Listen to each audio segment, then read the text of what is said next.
Halo adik-adik semua, jumpa lagi dengan Pak GS. Kali ini kita akan membahas tema 4, subtema 1, pembelajaran 1 dari halaman 1 sampai dengan 9. Di awal pembelajaran, kita diminta menyebutkan benda di sekitar kita dan dari mana mereka berasal. Di sini Pak GS contohkan, ada baju batik dari Indonesia, ada laptop Samsung dari Korea Selatan, ada HP Vivo dari Cina, dan lain-lain. Silakan kalian sesuaikan dengan benda di sekitarmu ya. Selanjutnya di halaman 2 ditunjukkan beberapa benda. Ada batik dari Indonesia, ada karpet dari Turki, ada boneka dari Tiongkok, ada mobil dari Jepang, ada jam dari Swiss, dan ada susu dari Selandia Baru. Nah, produk-produk dari negara lain tersebut dapat kita temui di Indonesia karena adanya pengaruh dari globalisasi. Kemudian di halaman 3 disajikan sebuah bacaan berjudul Menlu Hillary Clinton promosikan angklung ke dunia. Silahkan kalian baca dengan seksama ya. Dan mari kita jawab pertanyaan di halaman 4. 1. Bagaimana bentuk kerjasama Indonesia dengan negara-negara Asia Tenggara di masa globalisasi ini? Saat ini, organisasi ASEAN menjadi wadah kerjasama di berbagai bidang seperti politik, ekonomi, keamanan, sosial, dan budaya. 2. Bagaimana peran Indonesia dalam kerjasama tersebut? Indonesia pernah menjadi tuan rumah penyelenggaraan pertemuan kerjasama, menjadi salah satu pendiri ASEAN.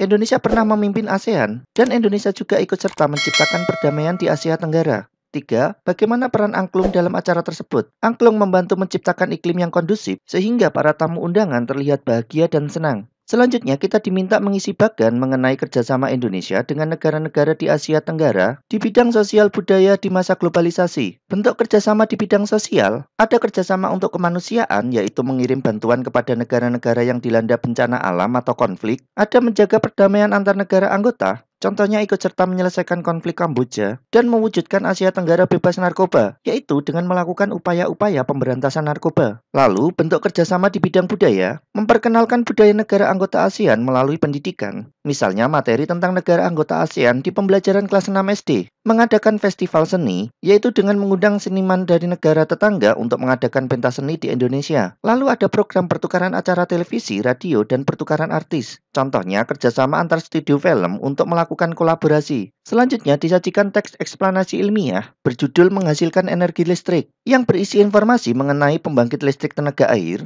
Kalian baca dengan seksama ya. Kemudian kita diminta menemukan informasi penting dari bacaan tersebut. Di sini pakai contohkan seperti ini.